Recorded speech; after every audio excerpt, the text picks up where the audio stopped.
Good morning, everybody. I'm going to give everybody one more minute to log in.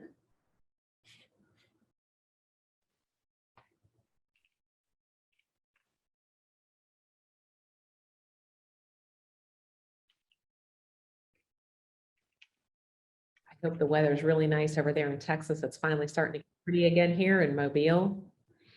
It's awesome here. Awesome. Yeah. Always nice. It's always nice. I have family up around the Great Lakes. They have had 40 inches of snow and I don't miss it.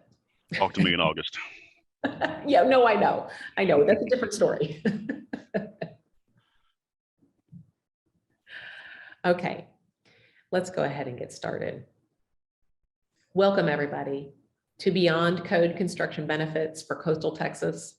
My name is Sonia Sheffield, and I will be presenting your class material today. We have a project coordinator, Jasmine Valentine. She'll be helping me out proctoring, but I would like to introduce Paul Cleveland, State Farm agent in Coastal Texas, who has done some Fortified and is here to give you some information. Thank you, Paul. Thank you for having me, Sonia. Yeah. Yeah, I want to thank the IBHS team for letting me do this today, asking me to do this. They have all been wonderful to work with, Alexandra and Sonia and Julie. And I haven't had a chance to meet Jasmine or Gabrielle yet, but I look forward to working with y'all as well. I got here based on being really irritated when I worked for an agent in Galveston County as a team member. At the time, we couldn't write any policies pretty much as far inland as about Pearland. And in fact, there's Tyler on the call now. We couldn't write any policy about as far inland as Pearland. And it made me angry. And so I worked with Tyler for a while trying to figure out how we can attack this. And the thing we came up with was this underwriting message to the peril-based risk information tool that told us every time that we had to, refer to the underwriting guideline for IBHS exception. What did that mean? So it took 2.5 years for us to finally crack that code. And it turns out that it wasn't really all that hard to begin with. The things I would say are key here, the topics I'm going to hit on are real fast, are simplicity, cost, and then need for home builder referrals.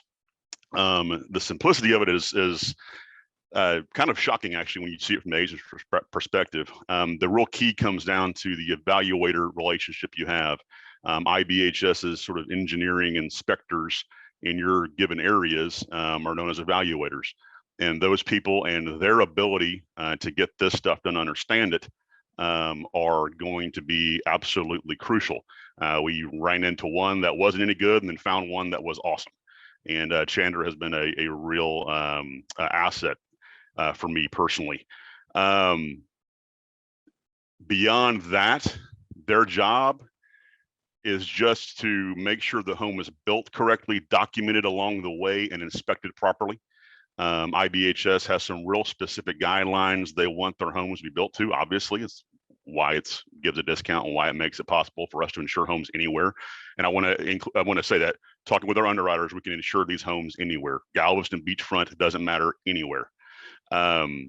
Beyond that, once the home gets done and the certification is ready, it'll be in your email. You attach it to the application.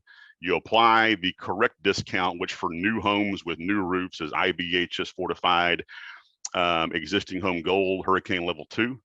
And then set the expectation with the customer that there's going to be a re-inspection every 5 or 10 years, depending on if they have a shingle or metal roof.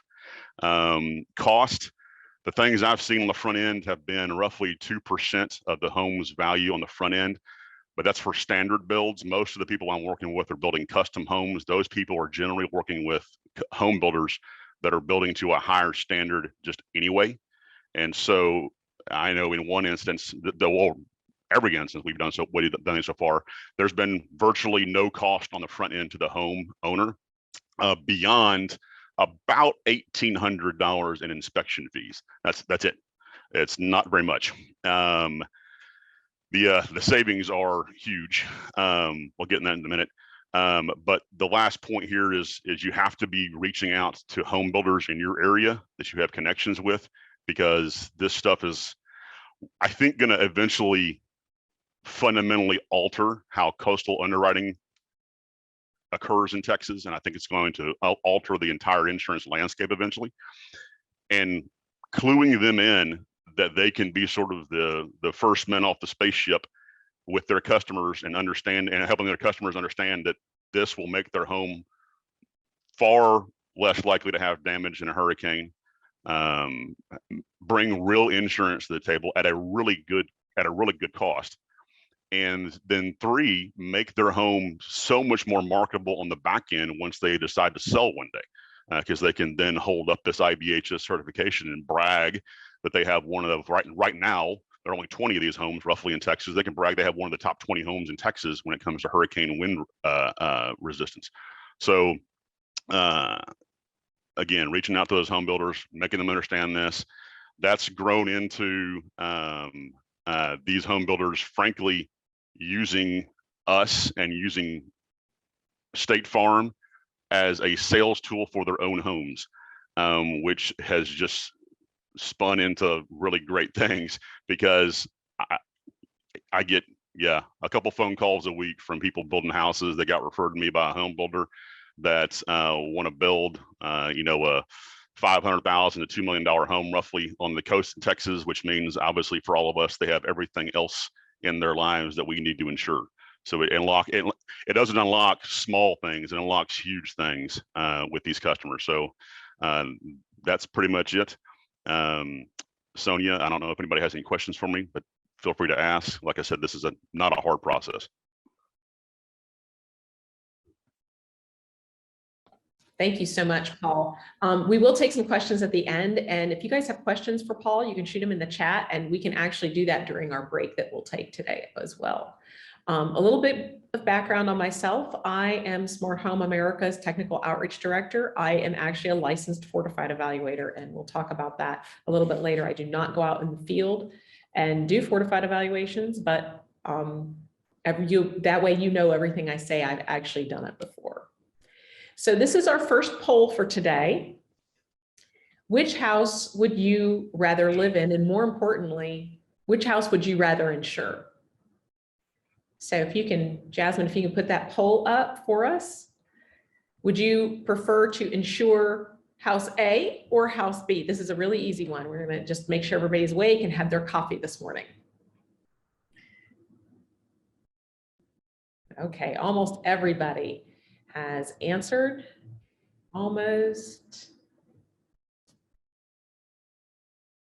Okay, go ahead and share that poll, Jasmine. Just about everybody said home B. I'm just going to say whoever said home A, either you haven't had enough coffee or you're just being funny. Either way, home A is going to be sliding into the ocean if you're on the beach. So we can go ahead and close that. So this is actually a short video of that demonstration. You can see that house slid right off of its foundation. I do want to say that the difference between these two houses, these were built in a full-scale lab in South Carolina, is about $3,000. You know, when you're building a new home, $3,000 is an expense, but knowing that it's going to survive the next hurricane is definitely worth at least $3,000. So here's some information for you today. Please use the chat box to ask questions and to inform us of technical difficulties. Gabriella will be monitoring that, as well as Jasmine, and they'll let me know if there's something I need to stop and address. To receive CE credit, you must attend the entire program and participate. There are 3 quizzes, and that's what we mean by participate. You just have to answer. It's not graded, but you have to actually be here all the way through and participate. You will need a piece of paper and a pen or pencil for a very brief, kind of fun exercise. This class will be recorded. We will take 2 5-minute breaks. And to get your certificate for this class, please make sure you go through all of the resources included in the Thinkific course. When you go to the resources section at the bottom, it says complete and continue. You can download any of those resources if you choose, but you need to go through each one to get your Thinkific certificate. So our class goals for today is to demonstrate the need for beyond code construction. So Fortified is a beyond code construction method. We're going to share resources and links for your reference. We're going to introduce all the terminology and methods and principles of that beyond code construction, and we're going to talk about the benefits to clients and to producers today. So just some background information. Current information says 64% of homes are underinsured by an average of 24%. So if you look at that house in that slide, 64% is the dark part of the house. So it's more than half of homeowners are underinsured, which means if they lose everything in a hurricane, if their home is completely destroyed, they cannot recover. So if you're underinsured by 24% on a $200,000 home, that's $48,000. So when your home is completely destroyed, if you're underinsured by the average amount, you need to have $48,000 in the bank to make a complete recovery. Most people do not have that.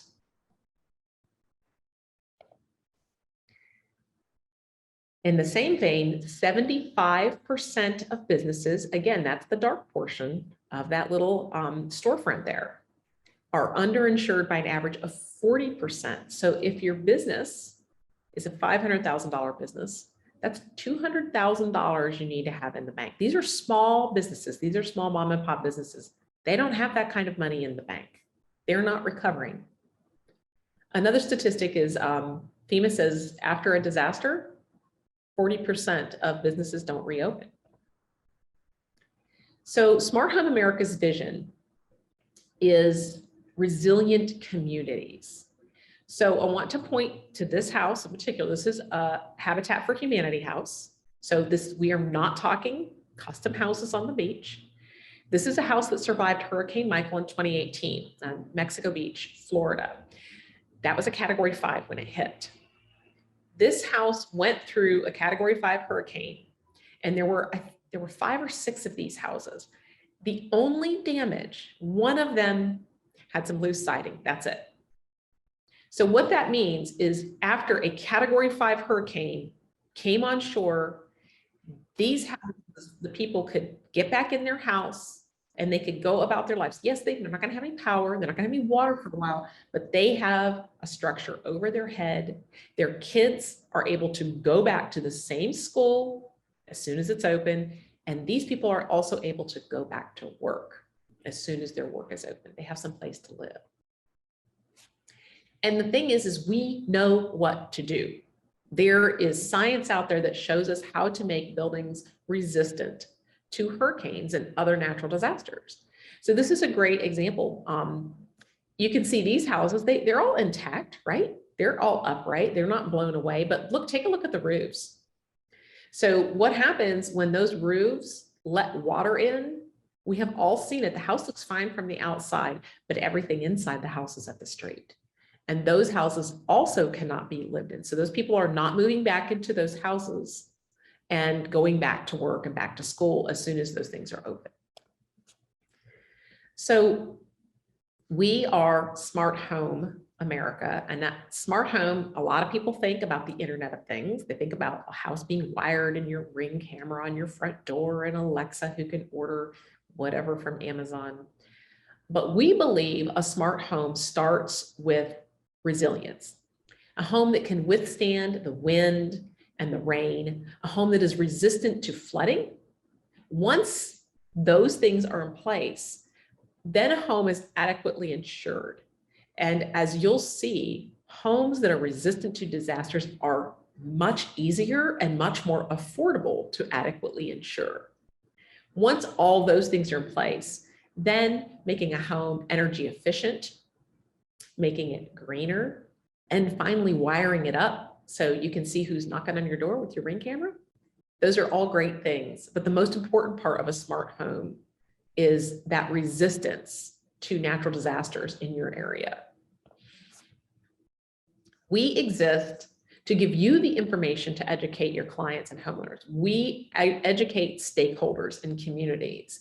Our ultimate goal is to get this information to homeowners and to business owners, but we actually work with stakeholders like insurers to get that information to homeowners and business owners.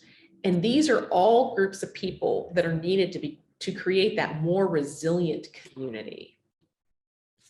So we like to show you and to demonstrate to you that you are one of the gears in that resilient community.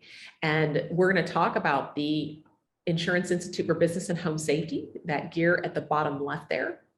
That's where the research comes out. Smart Home takes that information and gets it out to you.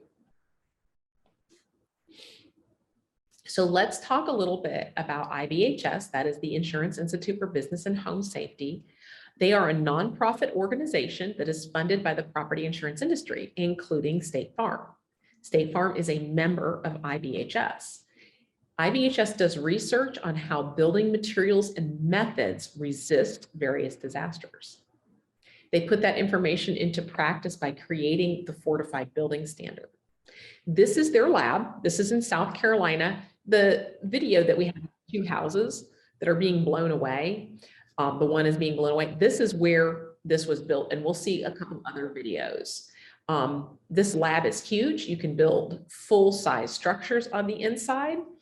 And this has, you can see 105 fans, those big fans on the outside. They're each 6 feet tall, and they can create winds up to 130 miles per hour. There's also a large turntable that can turn houses so the wind can come from different directions, just mimicking a hurricane or tornadoes.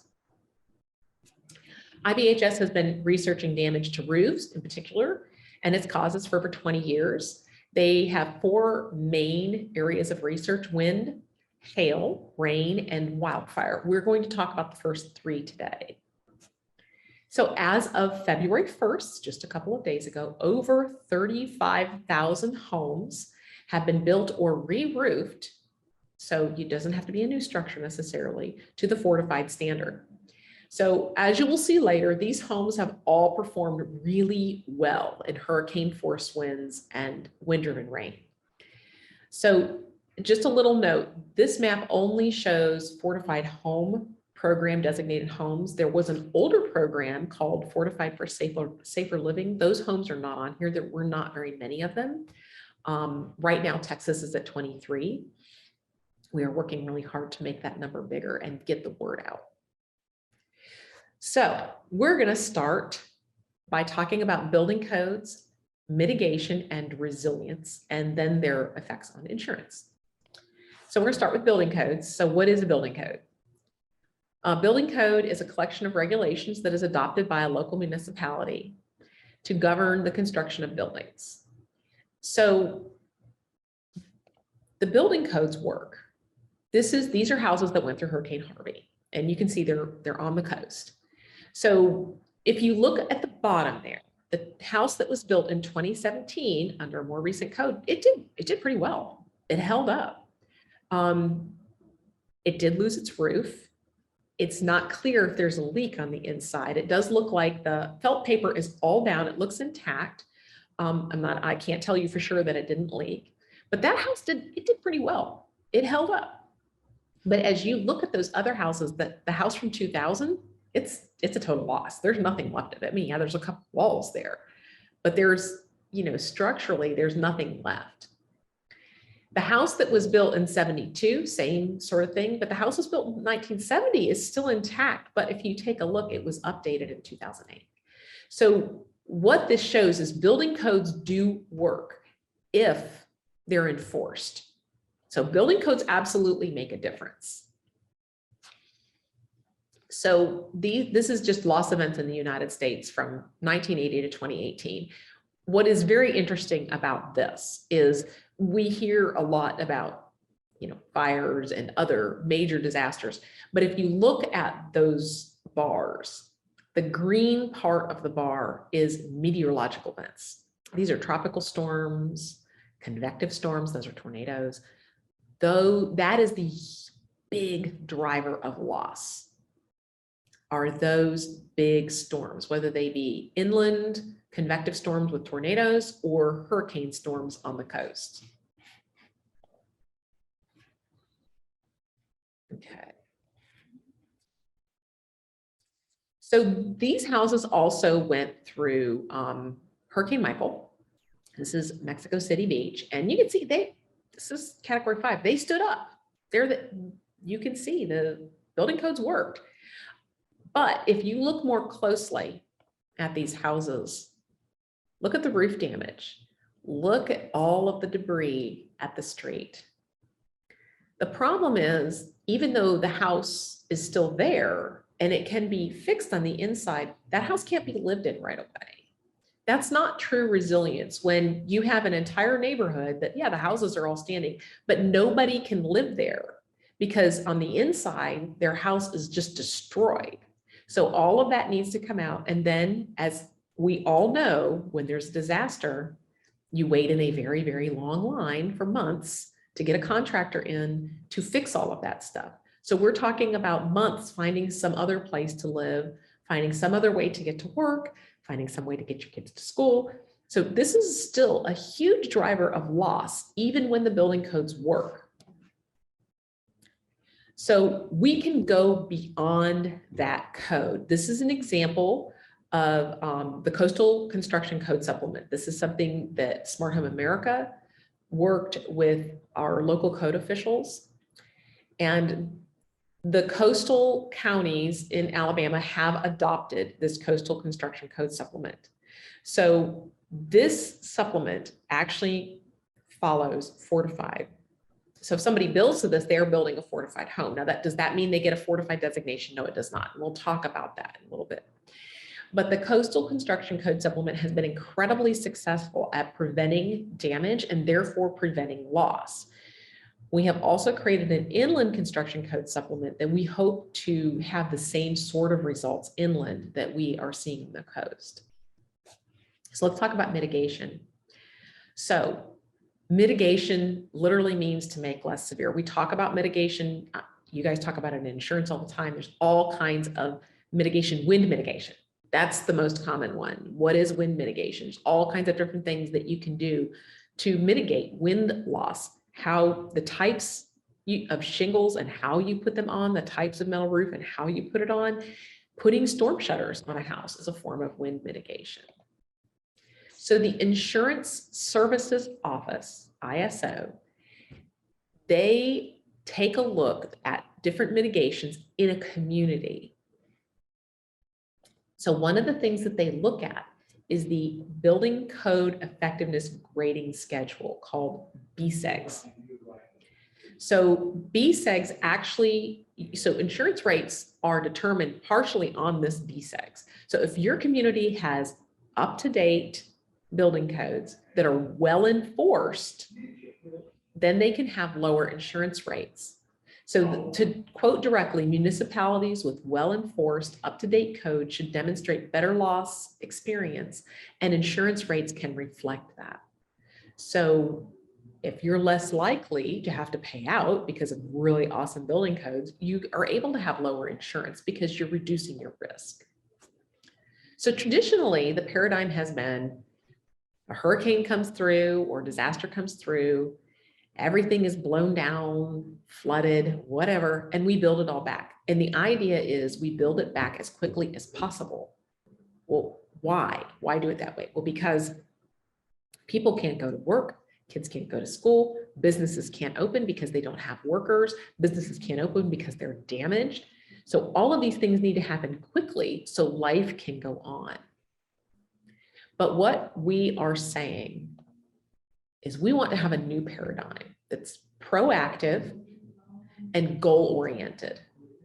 So instead of waiting for the disaster to come and wipe everything away, what we're talking about is mitigating and making these homes and businesses more resilient before the storm comes.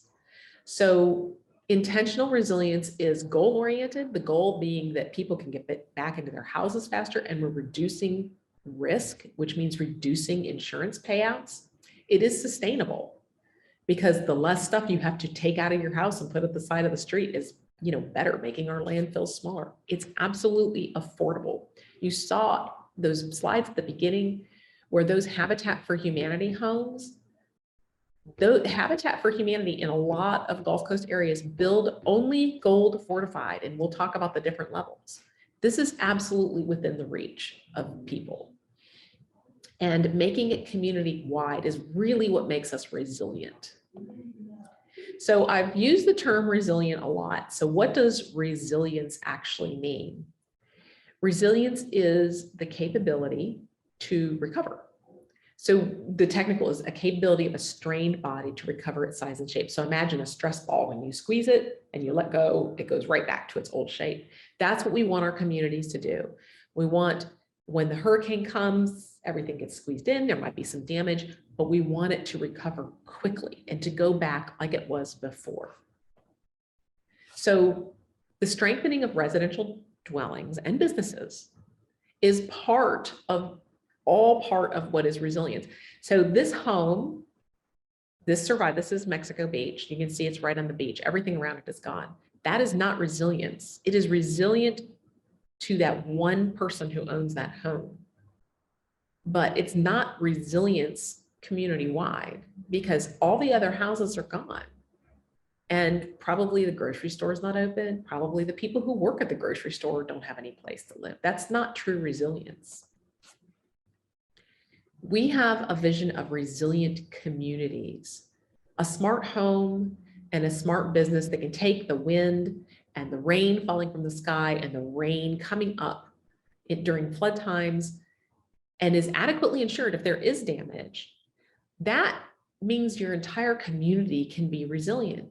People aren't displaced. So it reduces spending, not only for individuals, but for entire communities, for you, for insurance companies. It reduces your spending. It reduces spending, picking up the debris by the county or the local municipality. It keeps your income tax base and your property tax base intact. Those people aren't leaving and then just ending up somewhere else. I mean, how many people were displaced from Katrina and never came back? Because it was too hard for them to come back. They settled someplace else. And after a couple of years, they were settled in a new place, had new jobs. It keeps your local jobs going. And because it keeps your tax base and your local jobs moving, your local economy keeps moving. So you don't have to take this giant financial hit as a community. So let's take a look. How does beyond code construction work in the real world? So there have actually been lots of tests of fortified and beyond code construction. Hurricane Sally was the most recent widespread test. And I say widespread because there are a lot of fortified homes in Alabama. Now, Hurricane Sally was a Category 2. It was not a super strong storm.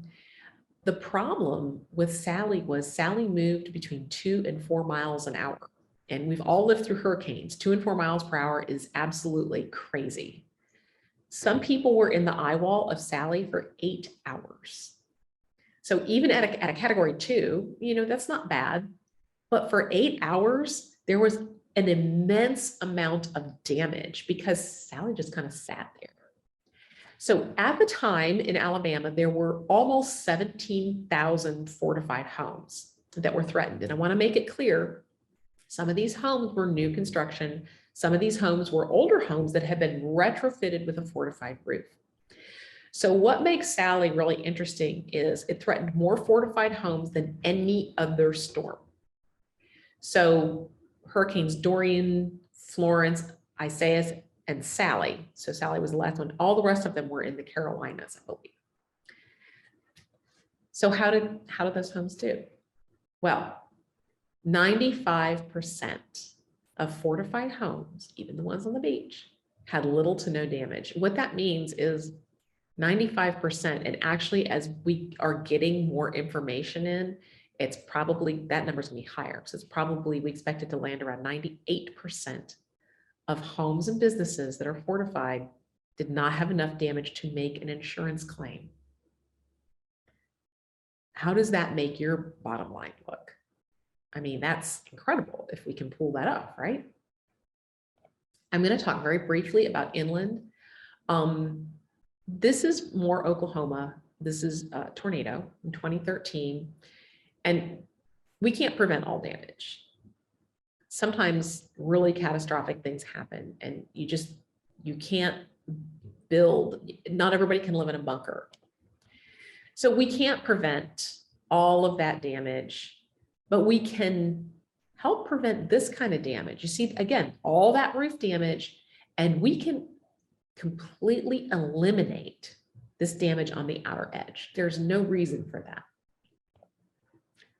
So just to give you a comparison of tropical storms versus tornadoes, tornadoes use the EF scale, and most tornadoes are a 0, 1, or 2, and that is up to a category 3 hurricane. And IBHS engineers believe that we can really minimize damage all the way up to category 3. I mean, really have structures stay completely intact.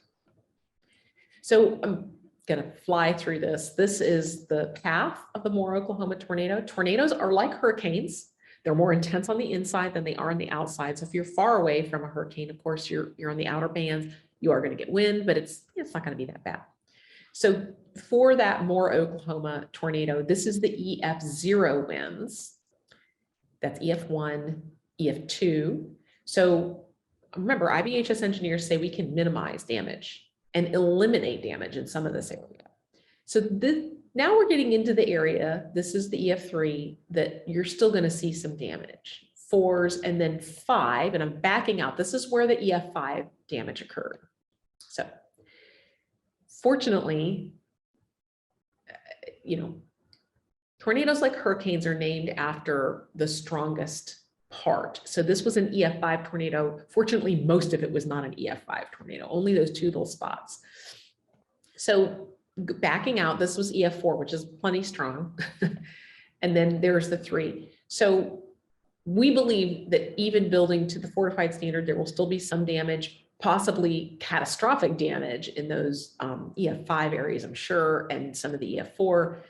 But we can minimize this damage, and this area, we can completely get rid of the damage in those areas by building to fortified. That's huge. That's like over half of the path. There's the path where you're still going to see some damage. And I just wanted to give you, I got this information. This is Oklahoma. So even in Oklahoma, where that tornado happened, the vast majority of tornadoes are EF0s, 1s, and 2s.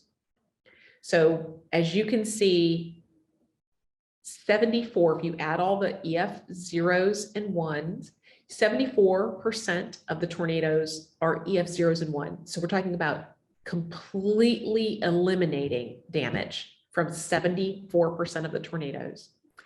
So if you add the EF2s, that's 92.9. So almost 93% of tornadoes we can minimize damage from without fail. And the other categories, we can probably mitigate some of that damage. It's hard to say, but 93% of tornadoes is not an insignificant number.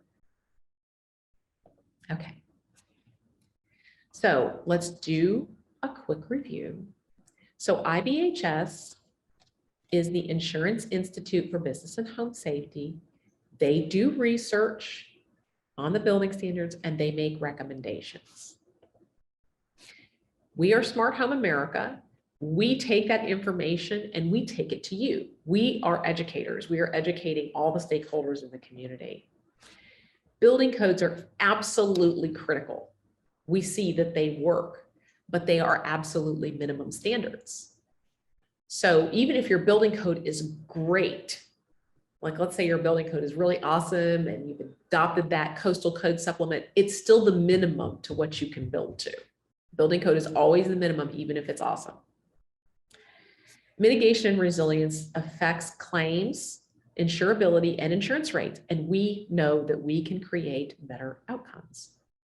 Okay, so everybody take a deep breath. We're going to do a review quiz, and Jasmine's going to put up that review. So please go ahead and answer the questions. I'm going to read them one by one. True or false, Smart Home America provides grant money to insurance providers to help their clients re-roof. These are all true or false. True or false, when a new house is built to code, you know you are building to the industry's highest standard. And true or false, communities must wait for a catastrophic storm to wipe away existing buildings in order to benefit from new resilient construction methods. So go ahead, everybody, answer those polls.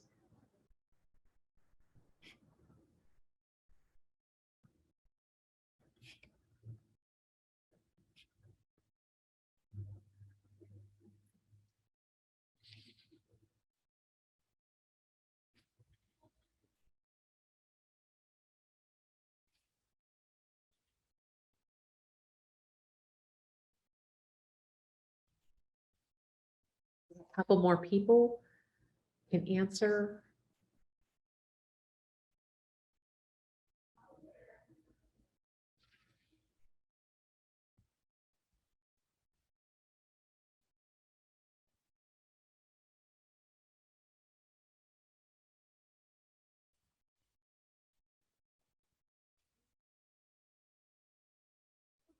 Almost everybody's answered. And I'll go through them real quick then.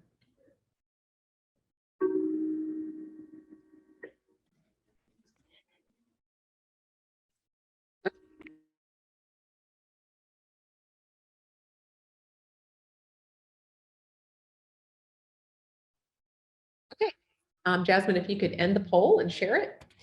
Thank you so much. Okay, let's go through each one of these. Smart Home America provides grant money to insurance providers to help their clients re-roof. Man, I wish. Unfortunately, we do not. We are educators, and if that ever happens, y'all will be the first to know, because I would love nothing better than to throw money at people who need it to re-roof to the Fortified standard. True or false, when a new house is built to code, you know you are building to the industry's highest standards. That one is also false. Even when building codes are great, and even when building codes are doing a great job, they are still the minimum standard in the area. So whatever the building code is, and it's going to vary municipality to municipality, you know, how it's enforced and what is enforced. Communities must wait for catastrophic storm to wipe away existing buildings in order to benefit from new resilient construction methods. Even though that is often the way it works, they don't have to do that. There is a way to make your community more resilient before the storm hits. Okay, we can go ahead and put that down. I did want to address one quick question. Tim said you're interested in the differences between IBHS standards and the WPI 8, the Texas Windstorm, and we will talk about that later. But I always like to see that people ask those kinds of questions so I can make sure that I address them. Okay, we have one more quick thing. We are going to do a real quick exercise. It takes 15 seconds. It's just for fun, but I need everybody to get their pen and some paper. It can be anything. It can be a sticky note. It can be the back of an envelope. It doesn't have to be anything fancy. I am going to ask you to share. If you don't have a camera to share, don't worry about it. But what we're going to do is I want you to take 15 seconds. So it's not going to, it's not going to be perfect. And I want you to draw your dream home. Ready, set, go.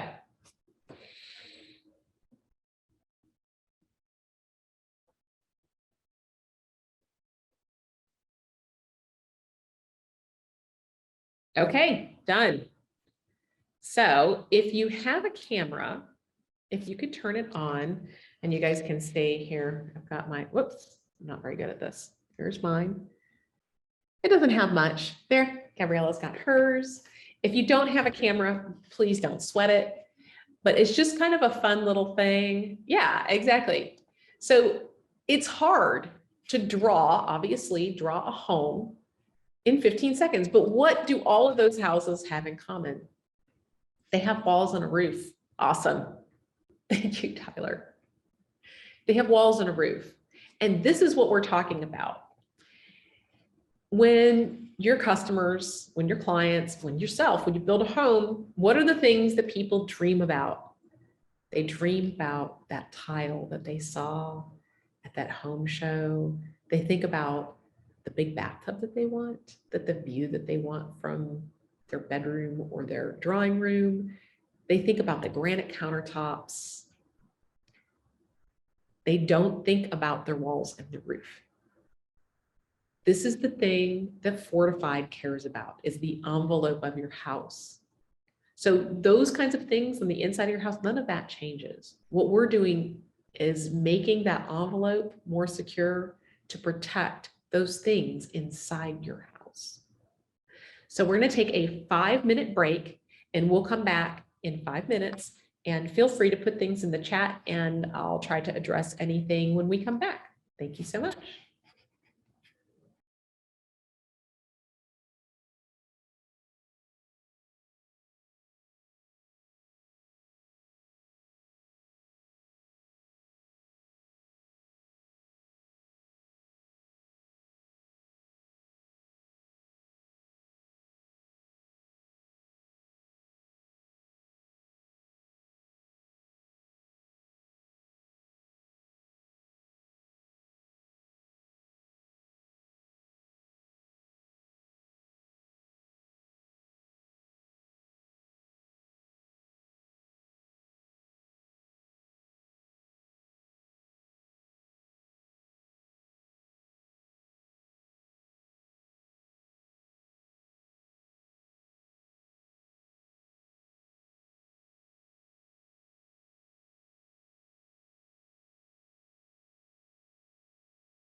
Okay, welcome back, everyone.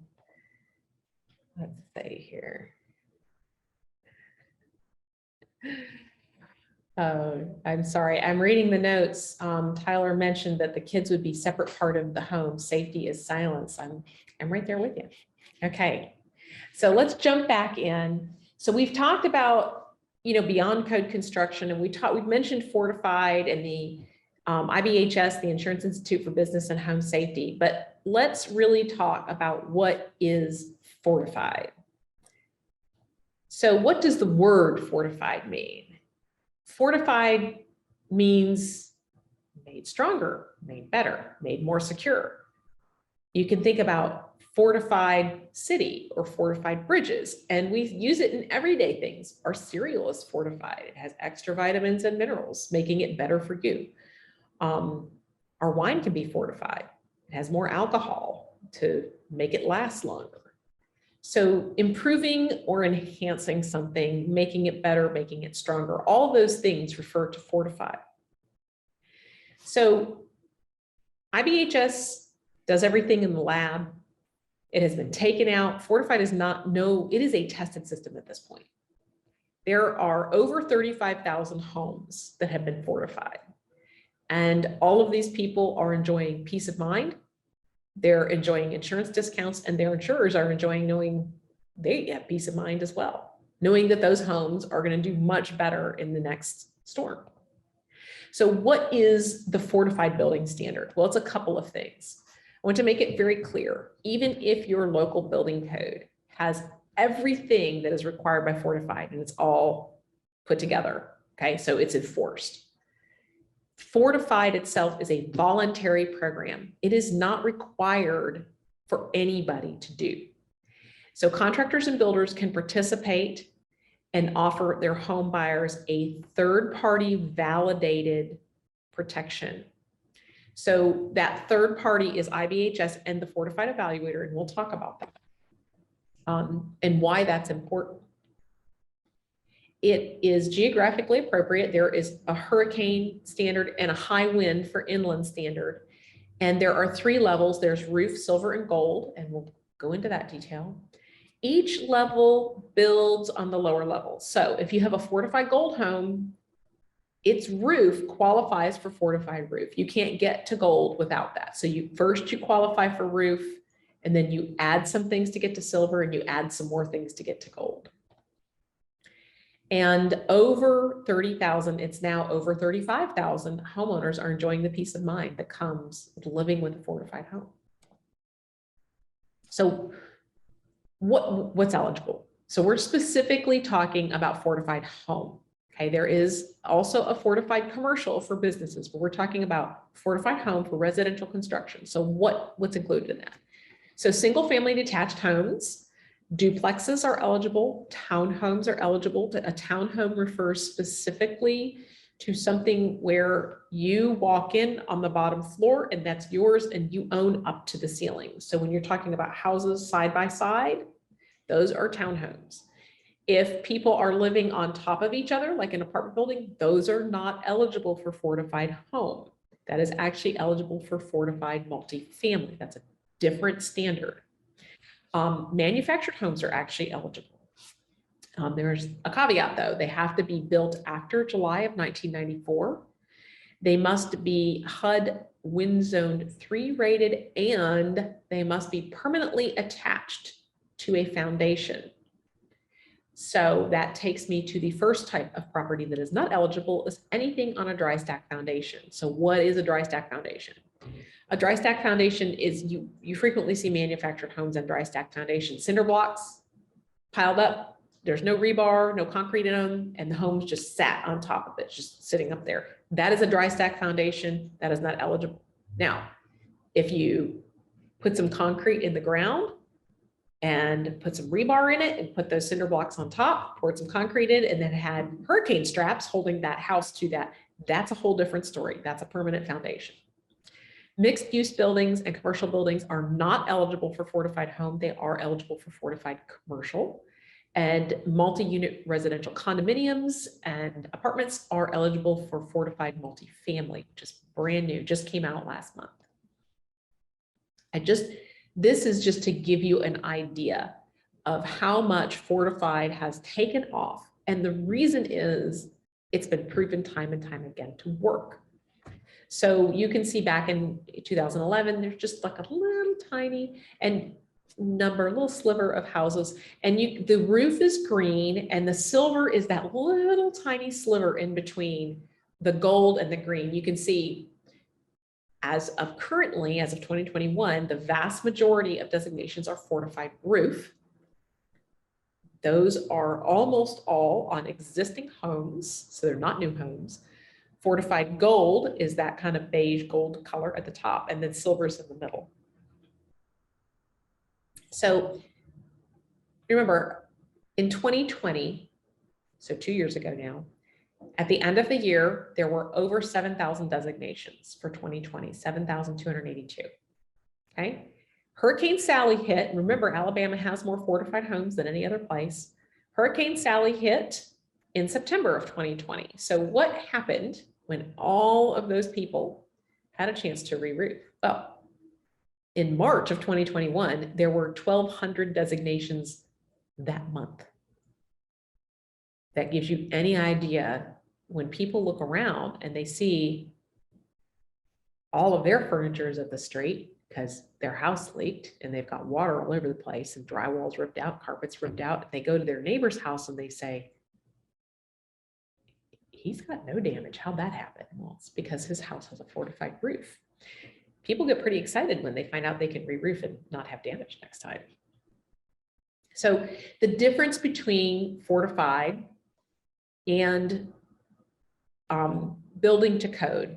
So traditional building to code focuses on life safety and having the building survive a severe event. That's, they want the building to still be standing after the hurricane goes through, and that's great. Fortified focuses not only on life safety, but on property protection. And part of the reason is, like I said, IBHS does this research. They are funded by the property insurance industry. The property insurance industry is interested in not just making your building survive, but protecting your property so they don't have to pay out on it. So the building survives and is reusable in a short period of time after a natural disaster. These houses, you can see the house on the far left is a fortified gold home that went through Sally. That is ground zero, 8 hours in the eye wall. And you can see the houses, it's a little hard to see the house in the middle, but the one on the far right, you can see there's actually some roof and some decking missing. That house on the inside, it probably was not livable at all. So remember I said there's there's hurricane and high wind, and each has 3 levels. So we're gonna just look at this. So for the roof level, of course, the roof is what you're looking at. For hurricane, you're gonna add that the attic ventilation system is wind rated. And the reason for that is not in tornadoes, because tornadoes, you do have high winds, but they're brief, they're small for short periods of time. And as we saw with Sally, you can sit in the eye wall for 8 hours with a hurricane. So the attic ventilation system needs to be wind rated. For the silver level, you're going to add to that fortified roof gables, attached structures. Those are porches and carports that are attached physically to the house, garage doors and chimneys. And for hurricane, you're going to add openings. So you need to have hurricane protection on your openings. And then for gold, you're going to have all of the things above it, and you're going to add CLP, which is a continuous load path. And we'll talk about what that is. And for hurricane, you're going to add that your window openings and your door openings, so all those openings are going to have design pressure rated windows and doors. And we'll talk about that as well. So we're going to focus on fortified home hurricane for this class because we're specifically talking to coastal Texas. So for the roof, you're going to keep the ideas, you keep that roof on and you keep the water out. So even if you lose shingles or you lose the idea is you don't lose any metal panels, but it can happen. But even if that happens, the water stays out of the roof. Okay, so it minimizes that damage. For the damage amplifiers is the silver. So remember we said gables, attached structures. So These are damage amplifiers. And what that means is like a garage door is a damage amplifier. If your garage door fails, suddenly you're going to have a lot more damage inside your house. So those are damage amplifiers. And I have some videos to show. For gold, this is keeping the entire building intact. So that's your load path. And the load path connects from the foundation up to the roof. It connects all those points. So you can add a hail supplement, and this adds an impact rated roof cover. And if you're using shingles, IBHS actually has ratings for shingles. And like I said, for all of this. So what is the benefit of Fortified other than the obvious? Well, this is some damage that was seen during Hurricane Sally, I believe. And this is all damage it's very common during a hurricane. And this is damage that the Fortified standard addresses. So let's talk about the center first. You have a house that has actually lost decking.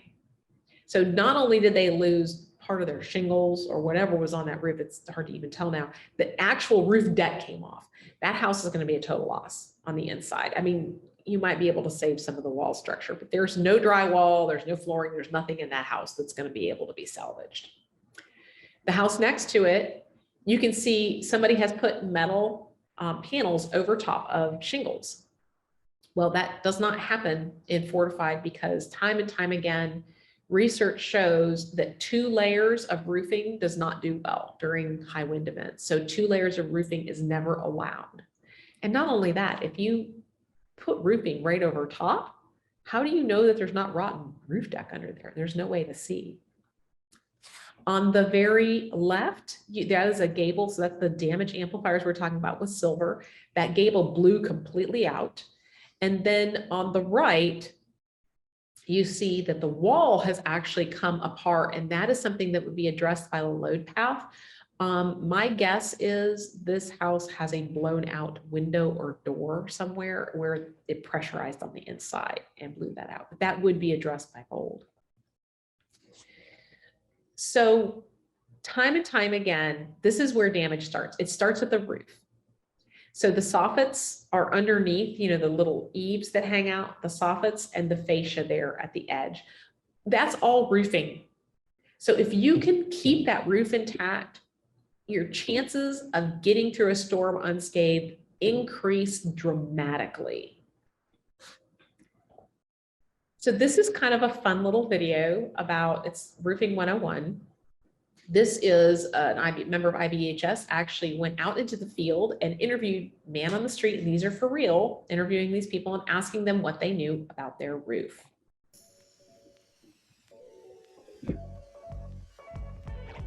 What is on your roof? Shingles. Like general roof, I mean, I don't see anything special. I don't know. My grandmother had shingles. I know it's genetic. Protect from Weather. the rain, weather, This sounds like a trick question. This is a trick question, right? This is not a trick question. Keep the roof dry. I don't know, I feel like divert heat or something. False. False. True. True. False. The answer is true. I go false. Is she always right? Yeah, pretty much. Yeah. I heard like 25 to 30 years. I think probably like 4 years. Depends on where you are. 10 to 15 years.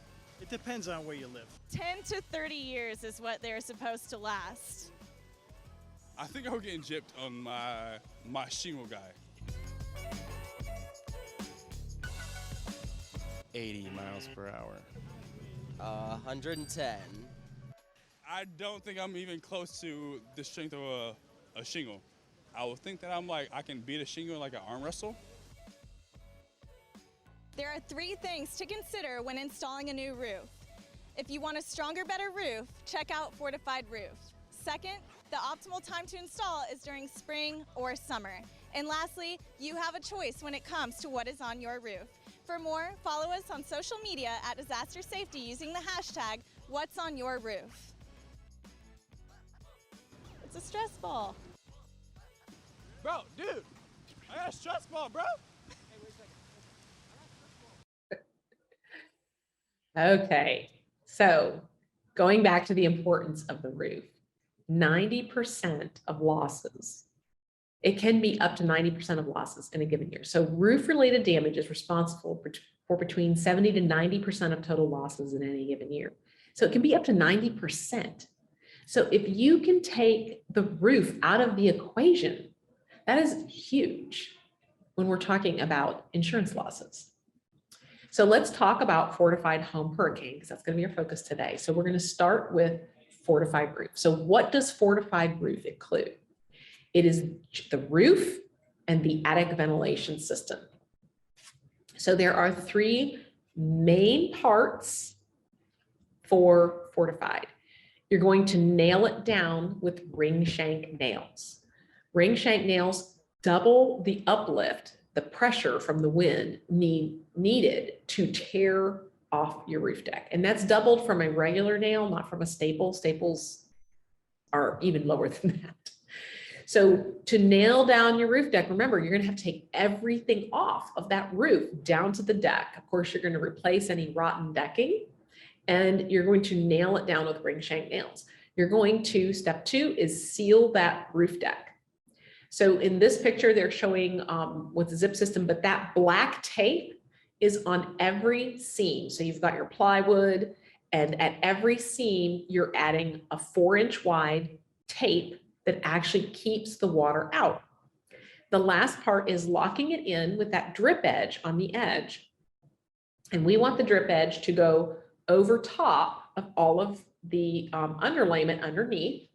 So not the shingles itself, but the idea is when the wind comes, it holds all of that down. So let's say you do lose a shingle at the edge there, because that's where you're most of it's, we're going to have a lot of the damage. The rest of everything else is held down by that drip edge. So, okay, so how well does this work? So I'm going to show you a video where the only difference between, this is a duplex that was built at IBHS in the test facility. The only difference between these two sides is one was sealed with roof deck tape and one was not. And I believe this was Hurricane Florence that was replicated. So they had the wind speeds and the amount of rain. So the house is turned to take winds from different directions. It's to mimic exactly how the hurricane blew, how the winds changed, and they are throwing rain at it at the same amount of time. Now, it was getting about 8 inches of rain an hour. About 60% of that rain actually can get through those little cracks. Okay, and there it is. So you say 60%, well, 40% is being held out, but that's about 7 bathtubs worth dumped in the attic of this house over the period of time for this hurricane. So you can see the water is just, and that's the gap. Enough water is pouring through those gaps to have it just pouring into the house underneath. So what kind of damage does that result in? Well, and the inside of the house, you see the ceiling has collapsed. There is insulation everywhere. The floor is soaking wet. All of that furniture is soaking wet. Anything that has upholstery on it is ruined. So that bed is ruined, the floor, everything is ruined here. And you can see how much damage that is. This is the side that had roof deck tape. So there was a little bit of insulation on the floor. And that is from them pulling down the attic steps to take a look in the attic. There was no damage inside this house. So remember, this house is actually completely intact, right? So what is the difference in damage? So this was done in 2011, so adjusted to 2020, which is now 2 years ago. For the sealed roof deck, the estimated damage, and they brought in adjusters from outside. This is not something that IBHS does. They bring people in from outside, was $6,000, a little over $6,000. That's roof damage. On the side with the interior damage, it's $19,000. That's a much bigger claim. Now, what is not included in this estimate is where are the people staying? What are they using for funds to stay wherever they're staying? Because they can't stay in this house. How much further do they have to drive to work? How much more difficult are they able to keep their job? Are they able to live someplace close enough? That's just the beginning of the damage that unsealed roof deck did. And this is a second test that was redone. Same kind of thing.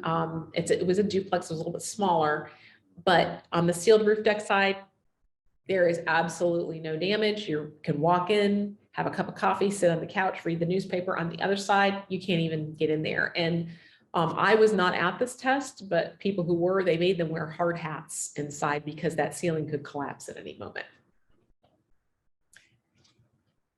So when it comes to minimizing damage from hurricanes, high winds, and wind-driven water, we know that little things make a big difference.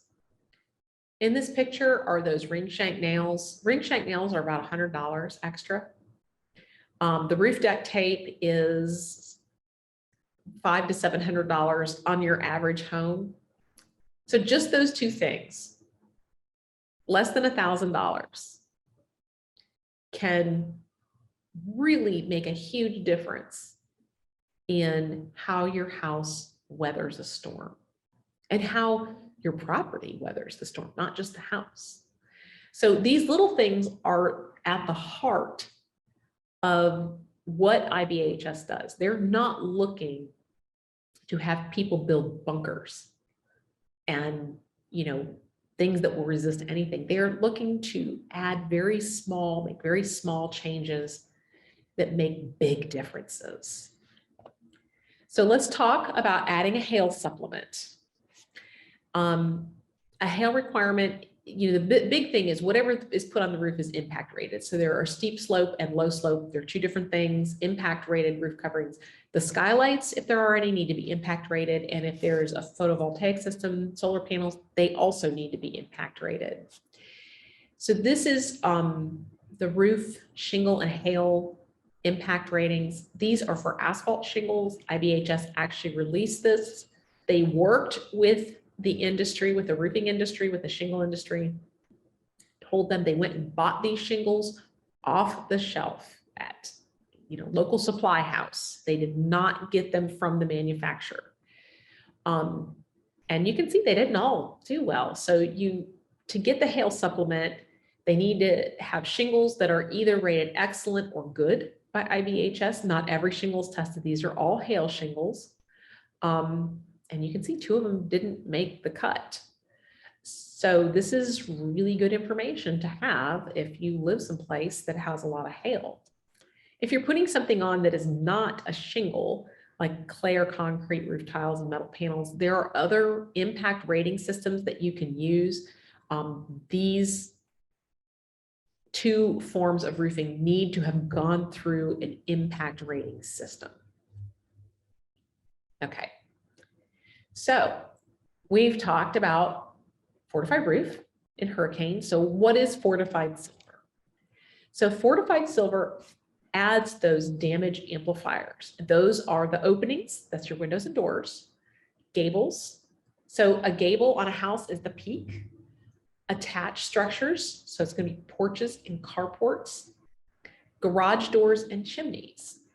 So this is just, it has some, showing you there's the chimneys can detach. I mean, I saw it.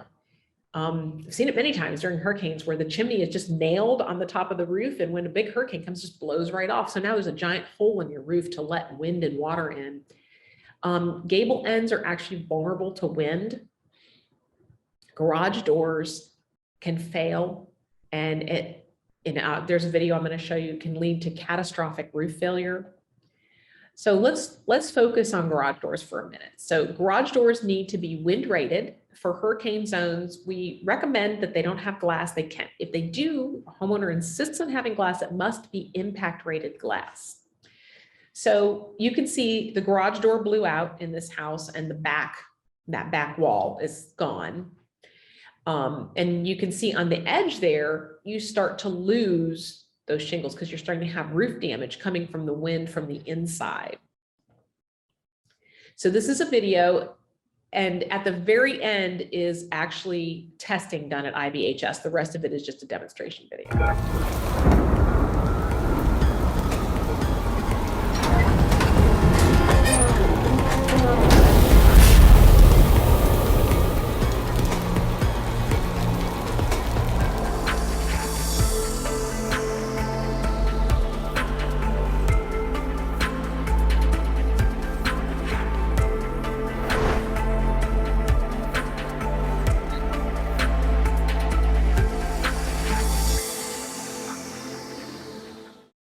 So what's happening there is when the wind comes in, it's actually pressurizing the house from the inside. So that's making damage much more likely. Okay, I am going to address this right now. Tim said, does zinc versus galvanized nail make a difference?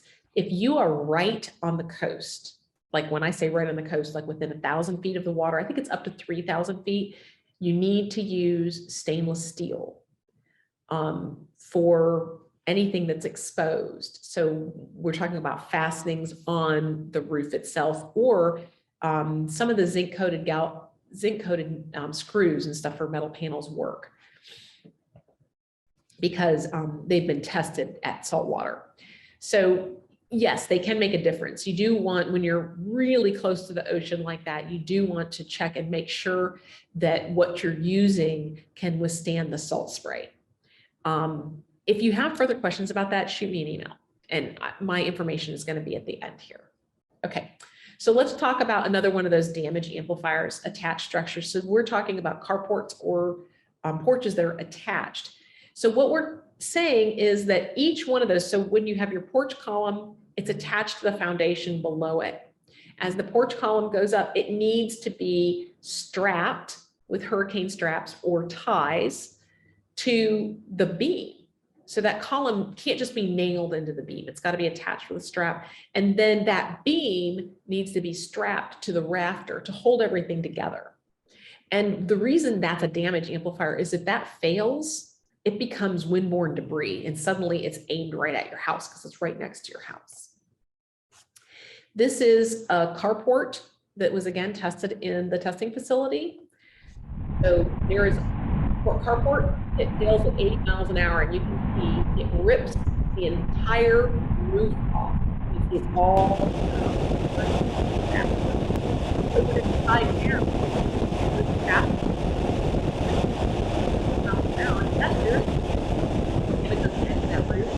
but it's not going anywhere. The carport stayed right where it was supposed to be.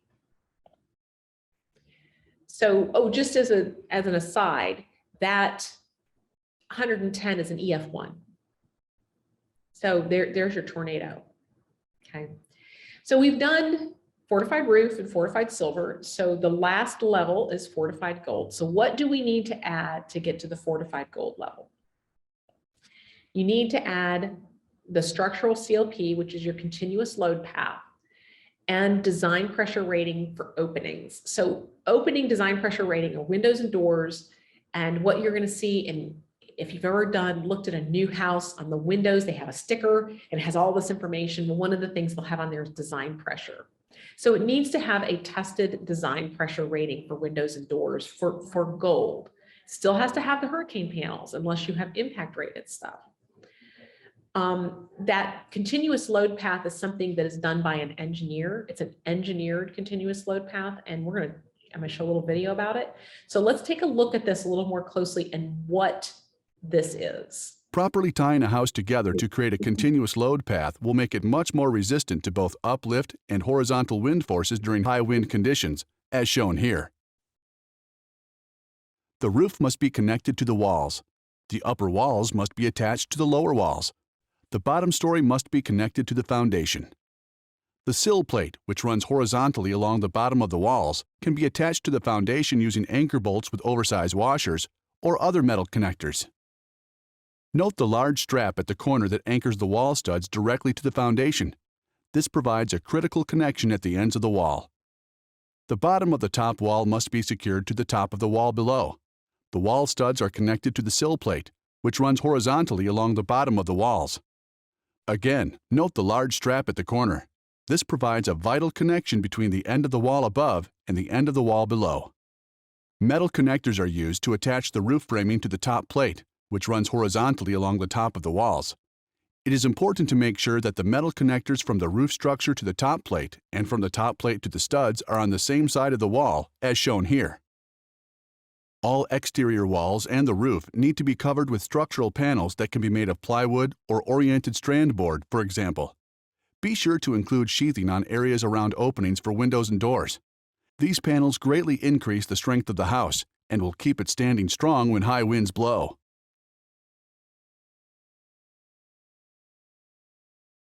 Okay.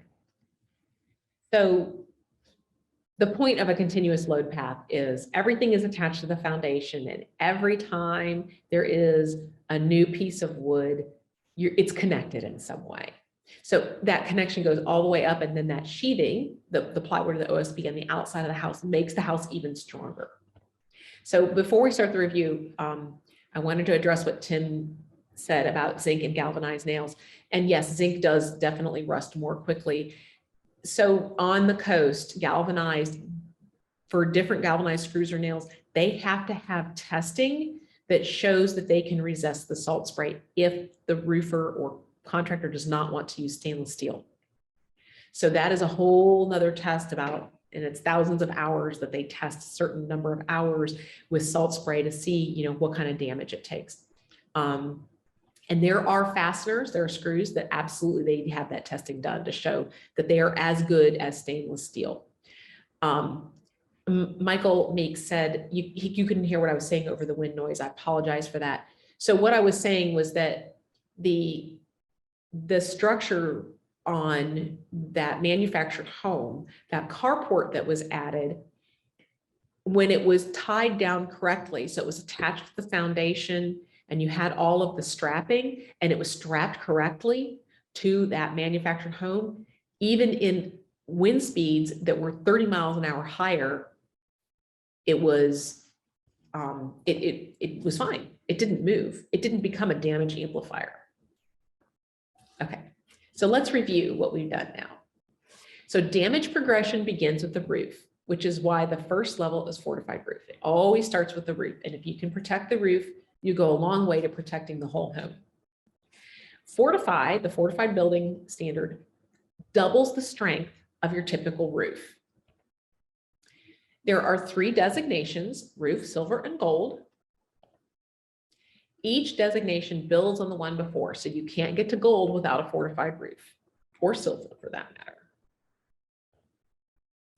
So let's do, if Jasmine can put our next review quiz up, I will do like I did before. I'll read the questions, but feel free to answer at any point. True or false, to be designated fortified gold, a building must first meet the fortified roof and silver levels of designation. True or false, a strong roof is the most important variable to preventing damage to a home during a high wind event. So take a couple minutes and answer.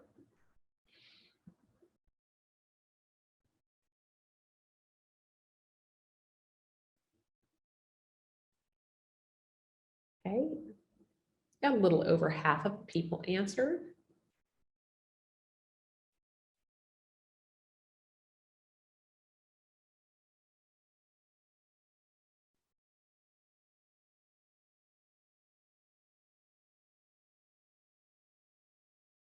Okay, waiting on, I think, one more person possibly. Okay, excellent. So yes, oh, man, you guys are doing great. So I'm glad to see that nobody's falling asleep yet. True or false, to be designated a fortified gold, a building must first meet the roof and silver levels of designation. This is true.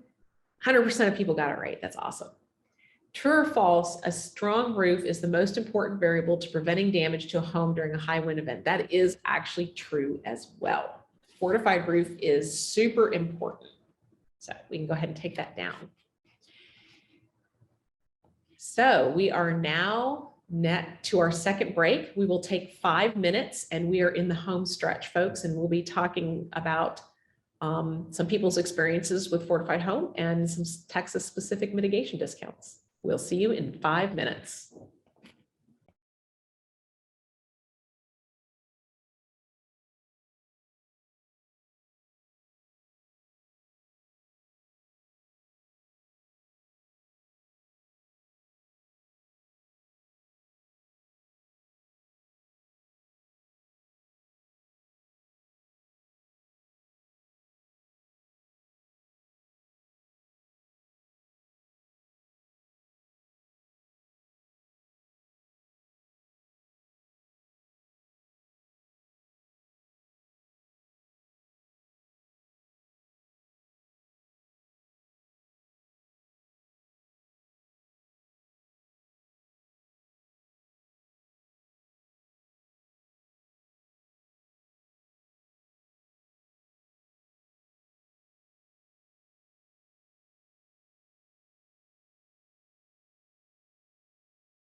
Okay. Welcome back, everybody. I give everybody a couple seconds to get back in. Okay, so we have talked about code and mitigation and the difference of beyond code and the difference that it can make in people's lives and in your bottom line, frankly. So let's look at some examples of what happened in the real world. So this is a picture of a neighborhood in Orange Beach, Alabama. It is obviously not right on the beach, but it is a little bit inland. These houses were built around the early 2000s, late 90s. They were not fortified. Fortified was not available then, but they were re-roofed. And the house in the middle was re-roofed to the fortified roof standard. Okay, this whole house is not fortified, it just has a fortified roof. The houses on either side of it were not. This is the picture we saw earlier on the far left. That is a fortified home. That is a gold fortified home. So it was built from the ground up, fortified. That house had no damage during Sally. You can see that the other houses on the beach did have a varying amount of damage. The first house that we saw in that neighborhood where they had just a fortified roof, this is actually the family that lives in that house, and we're going to hear what he has to say. You know, one of the biggest blessings that I've been able to see is myself not having any damage because I have a fortified roof and I didn't have the need for tarps and I didn't have the water and storm damage. As I've been able to use my time that I had when I would be working on my house to help others. And that's one of the biggest things people need right now is help. You know, knocking on doors and meeting some of your neighbors for the first time saying, hey, what can I do to help? And you know, putting tarps up and taking carpet and furniture to the road. I've been able to, me and my family, we've been able to help others out because we didn't have any damage. So definitely feel blessed. Okay, so one of the things I want to point out is when you drove down the road, how much of people's belongings from the inside their house was at the street. So even though those houses were all fine, yeah, they've got blue tarps. And we see this all the time, but it's what happens inside the house that's so devastating. He had no damage to his house. So he was able to help his neighbors. And that house is relatively new, but I also want to share a video with a lady who had an older home who had a fortified roof put on and see how she did. It really works.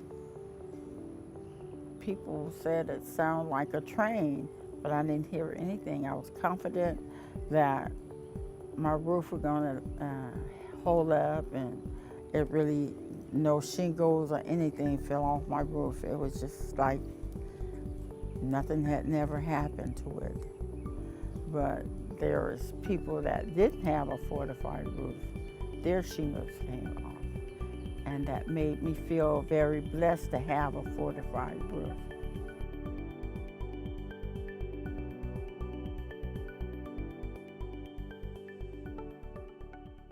So we can see that fortified works on existing structures as well.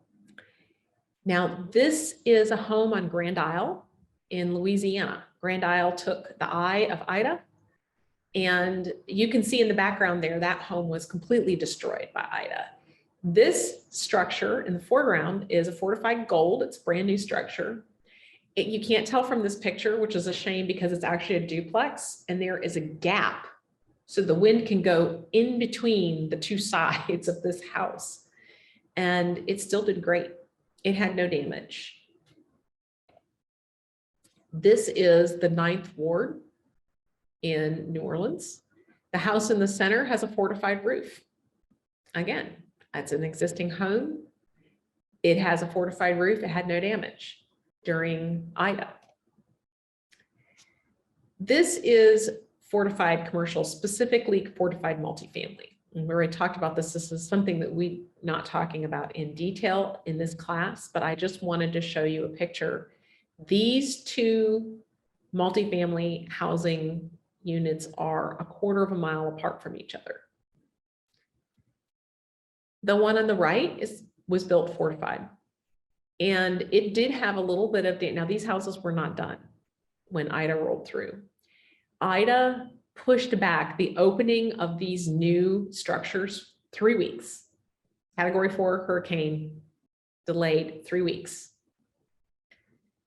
It's going to be a lot more than 3 weeks, and the people on the left can get back in their houses. They don't have a place to live for a while. Those houses are still, that structure is still not fixed, I'm sure. So you can see on the right there, fortified absolutely works. It works. People get back in their homes. They have a place to live, and they didn't have power when they first went back. Doesn't matter. They have some place to live. So fortified has a national standard. It is absolutely recognized by the federal government. They do not use the term fortified because that is a private market term.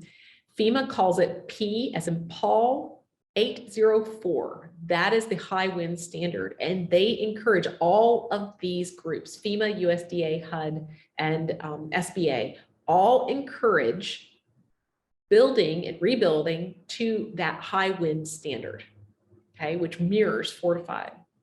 And just a little note, SBA, the Small Business Administration, does give loans to business owners and homeowners to help fill that gap.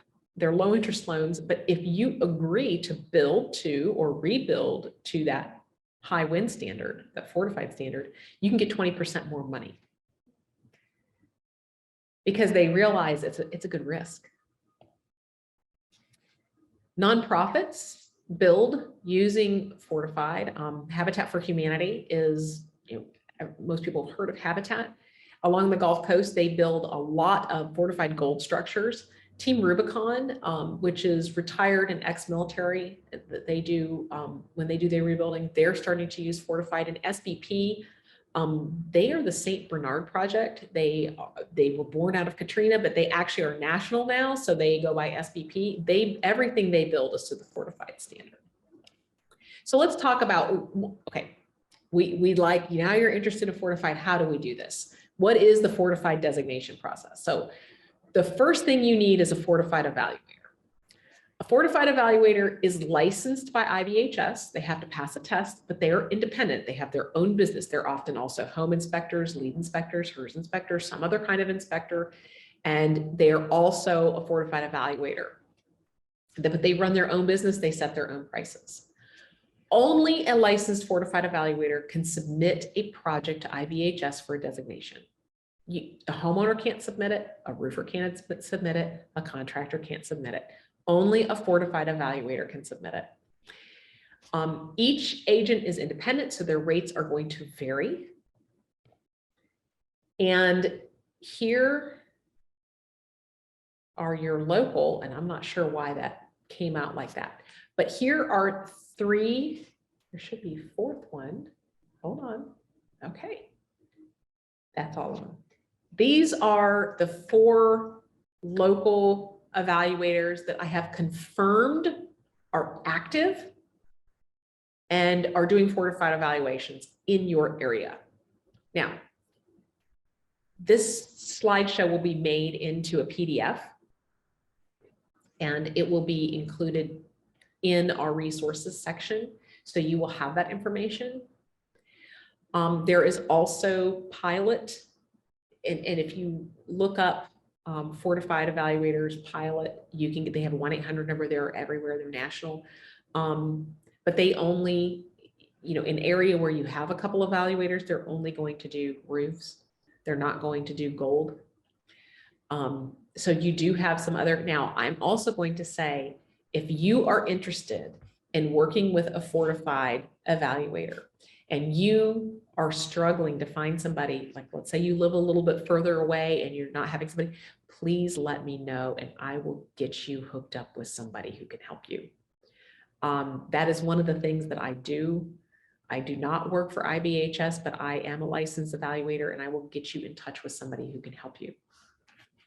I've got fortified evaluators I mean, I have some guys who will go anywhere for anybody. So I can always put you in touch with one of those guys. But these are the 4, and like I said, I've talked to all of them on the phone and confirmed that they are absolutely doing fortified evaluations. So what is the designation process? You're going to contact an evaluator first, hopefully. Okay, it's not too late if you haven't started, because if you've picked your roofer or your contractor, but you haven't started yet, you still have time. But contacting an evaluator and working with them, starting at the ground, that's really good if you can do it. You're going to choose your builder, your roofer. You're going to build your house. You're going to re-roof. And the evaluator is going to work with that builder, and they're going to walk them through exactly what they need to do, what documentation they need. And then they're going to submit it to IBHS, who is going to verify everything, and then you get a designation. And that little thing at the bottom there is what the certificate looks like. So critical to the success of getting that designation is documentation.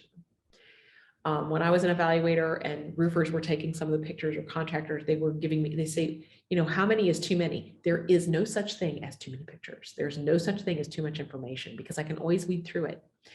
But it's hard to overstate the importance of this documentation.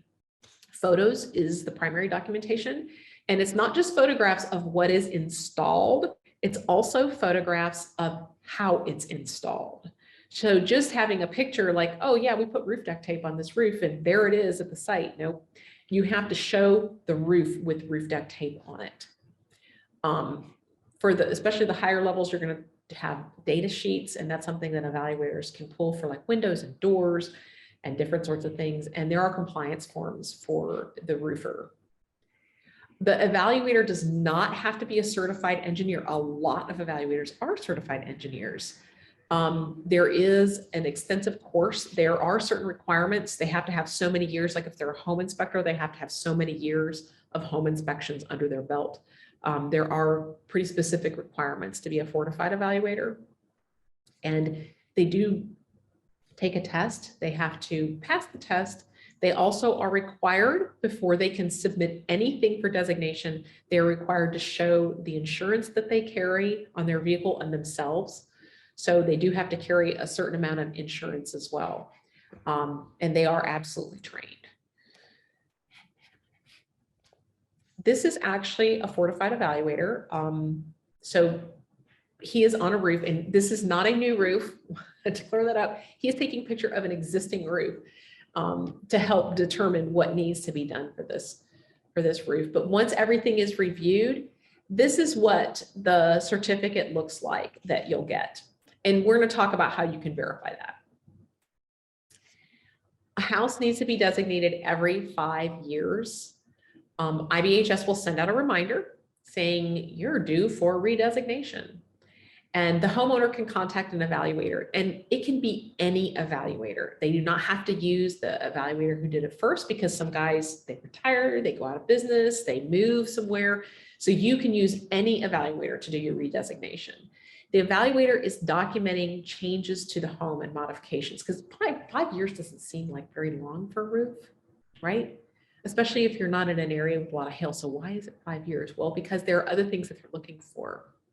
So once everything is verified, then you have a redesignation. So let's talk for a second. What makes a home ineligible for redesignation? So remember what I said when you drew the little picture of your dream home, and I said IBHS cares about that roof and the walls, the envelope of the building, because we're protecting everything inside it. Let's say your homeowner puts an addition on their house. Well, if they have not contacted an evaluator and documented that that was done to the fortified standard, your house is no longer fortified. You cannot fortify half a house. Because if you put an addition on a house, you're changing the envelope of the building. So they're not just looking at, is the roof good for another 5 years? They're looking at additions constructed without an evaluator. This can include enclosing porches and carports, or adding carports if it's attached to the house. So if you have homeowners who want to do those sorts of things, encourage, and they have a fortified house, get them to talk to an evaluator first before you do any of these things, because that can actually risk their house not being fortified any longer. Re-roofing or repairing roof without an evaluator, I mean, that's an obvious one.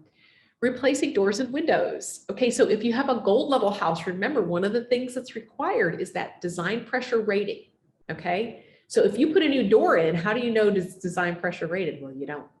So get your fortified evaluator involved. Now, a lot of these guys, this is not an expensive thing. If you say, hey, I got my door replaced, they can just submit that information to IBHS and they hold on to it. They just add it to the files. As long as it's design pressure rated, you're good to go. If you have a gold house, you cannot add a doggy door, full stop. Because if you have a design pressure rated door that you've now cut a hole in, it's no longer design pressure rated. At silver level, you do not have to have that design pressure rating. You can add a doggy door. That's okay. There are other ways to do it. They have temporary ones that you can add, like in windows and stuff. You could do that. So you can close the window during a hurricane and put your hurricane panels up. Installing solar panels without an evaluator. Again, you're affecting the envelope of the house. So who can do the work? Well, contractors, home builders, and roofers. If roofers and contractors, if roofers are required to be licensed where you are, then the roofer needs to be licensed to put a fortified roof on. You can find certified roofers on the IBHS or Smart Home America websites. So fortified.org, smarthomeamerica.org/services. And this is what Smart Home America's website looks like. You can search by address and find something near you, but you can also search by state and find roofers in your area. And this is what IBHS site looks like. And this is actually, I guess that's just all states evaluators. I see Wichita Falls in there. So that's Texas. There's one in Ohio too. So another resource I want to point in your direction is the Fortified Wise University. So this is IBHS's site. This is their education site, and it is fortifiedwise.org. And they have free courses. This is why I'm pointing you to this. So they have a Fortified Home Fundamentals and a Fortified Training Preview. These are there for anybody. Insurance agents, if you have a roofer who thinks he might be interested in becoming a Fortified Wise roofer, point him to these free trainings. If you have somebody who thinks they might want to be an evaluator, point them to these trainings, and they can at least get a feel for what it is that they're getting into. So now Fortified starts to take off in your area and somebody says, oh, my home is fortified. And I don't have the certificate. I bought it and they told me it was fortified. Okay, now what? What do you do? How do you show that this is actually a fortified home?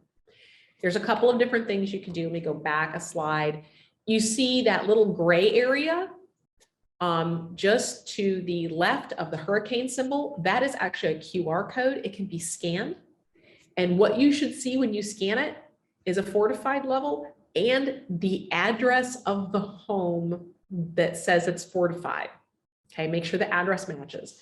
You can call IBHS at that number, 813-286-3400, but you can also use their website contact form, fortifiedhome.org/contact.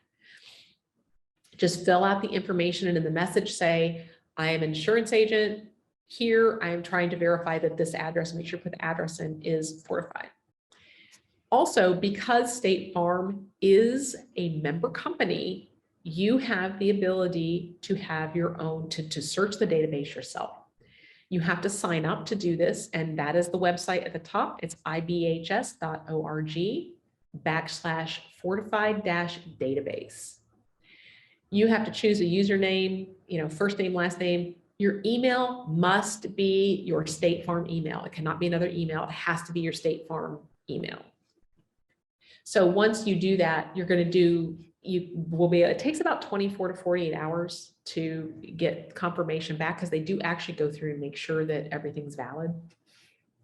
And then you can look up homes yourself and see if they're fortified, and if they are fortified, at what level. So you're going to have the street number and street name. The street number, you have to have the whole number, but for name, if it's like Main Street, you could just put Main. You don't have to put street on it, so you don't have to guess whether it's spelled out or it's ST or whatever. And you do need to have the city or town where it is. You don't have to have the zip code. So let's do a quick review. The Fortified evaluator is absolutely critical to the process. They are the only ones who can submit that information to IBHS. Fortified can be used on new and existing homes. A designation needs to be renewed every 5 years. They're not just looking at the roof, they're looking at other things that have changed on the envelope of the house. You can find a list of contacts at our website, smarthomeamerica.org. So Jasmine, if you want to pop that last quiz up there, review quiz number 3. True or false? To get a fortified roof, simply contact a roofer who completes the work and issues the designation. True or false? Fortified standards are only applicable to new construction. And true or false? A fortified designation lasts 15 years.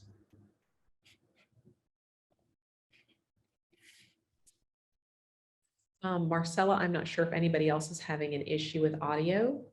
I will tell you that this video recording will be available after we've had a chance to edit it a little bit.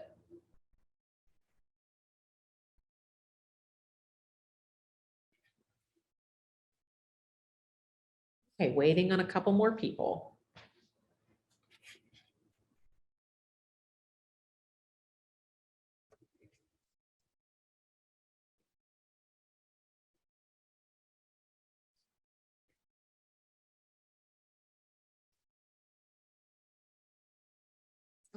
I think that's everybody. Jasmine, if you want to share that. Okay, let's go through them. True or false? A fortified roof. To get a fortified roof, simply contact a roofer who completes the work and issues the designation. That is false.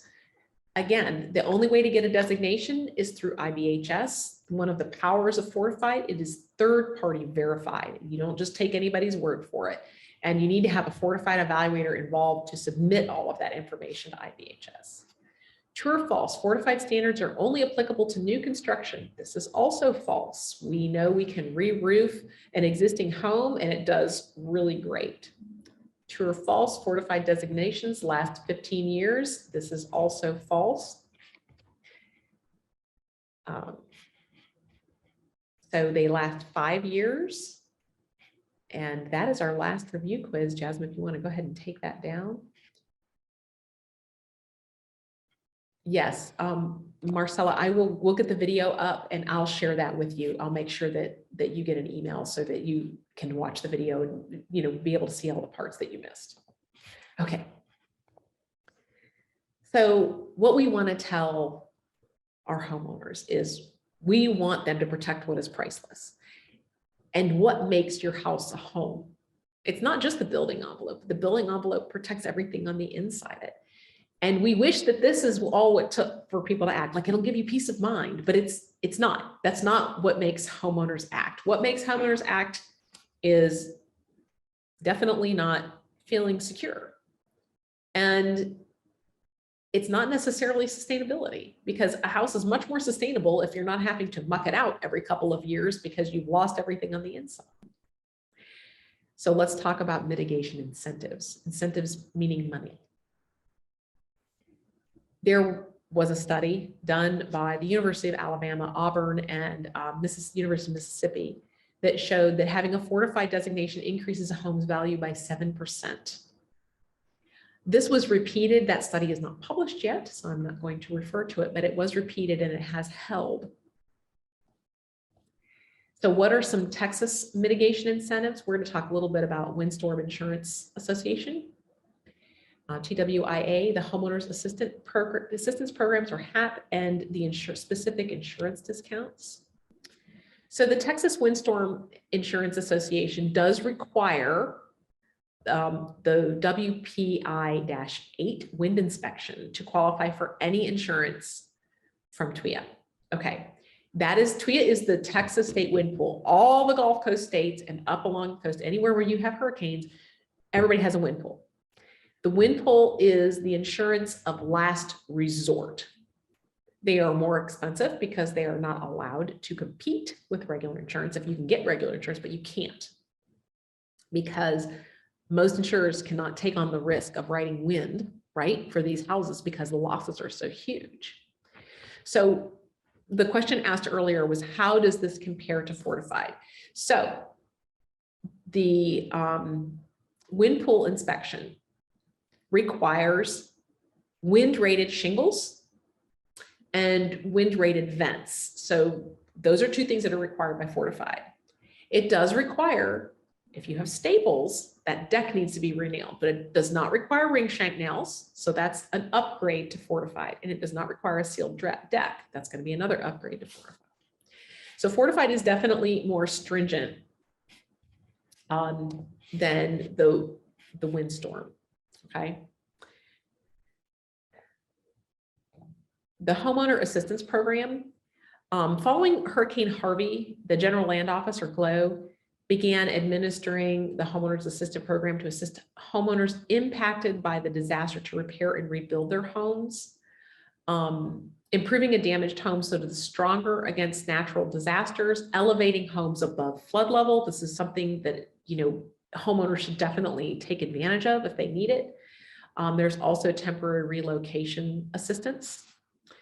So not every county is eligible for this program. But I do think, you know, anything along the coast is. So what about the insurance discount? So Fortified, actually having a Fortified designation, can qualify for a discount in TWIA in some areas, especially along the coast. And some insurance companies now offer discounts for Fortified in Texas. State Farm does offer discounts in all 50 states for Fortified, but I don't know what the level of that discount is. It's going to vary a little bit. For the TWIA discounts, it's going to be 5% for roof, 20% for silver, and 25% for gold. That's just on the wind portion. So added credit can be obtained for opening protection and impact resistance. Opening protection comes in at silver, which is why you see that jump up to 20%.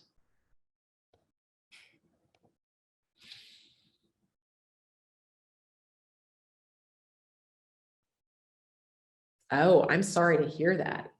That TWIA does offer a low cost option. Okay, that's good to know. Okay, if anybody can see, thank you, Tyler. There is a link. It is the discount. That's awesome to know. Very good information. So Fortified, one of the things that Fortified does, other than reducing your risk as an insurer and keeping homeowners in their home after a storm, it protects your book of business. So cross-selling is key. So if you can lower somebody's insurance rate, you can encourage them to buy other insurance that they may need. Flood insurance, private or NFIP, life insurance, right? How many people don't have life insurance who need it? And other things like recreational vehicles. Of course, you know, cars and automobiles, rentals, seasonal types of properties. When somebody is saving money on their insurance, it means that they can branch out. So just a little nugget here, over 20% of all flood insurance claims come from outside high-risk areas. So that's something to consider. Just because you're not in a high-risk area doesn't mean you'll never flood. So resilience, how does resilience benefit you as the insurer? You can write better risks. You know that properties have been professionally verified and audited by IBHS, and it has the potential to lower loss costs. Congratulations. We have finished this class.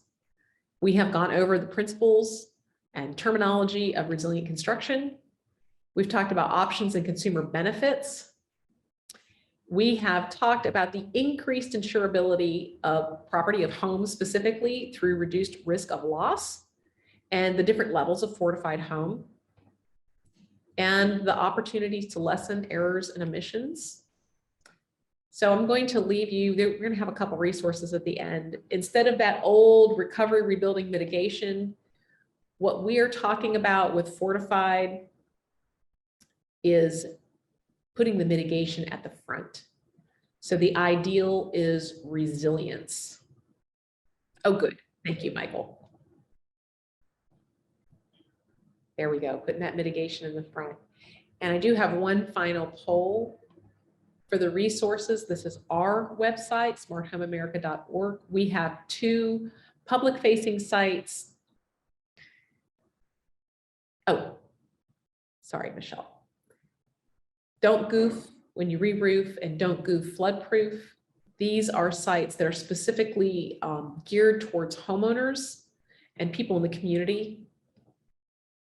Fortified Wise, don't forget about that. And here is just a list of the different websites. I would like you, if you could please answer our final poll. How likely is it that you would recommend Smart Home America to a friend or colleague? If you can do that final poll, that would be great. If you have any final comments, please let me know. And I will try to address any problems that you have. So keep working on that poll. And here is my contact information. If you need and have any follow-up questions or need any help, please let me know. I'm happy to help you out, put you in contact with evaluators if need be. So yes, Fortified Bronze is the same thing as Fortified Roof.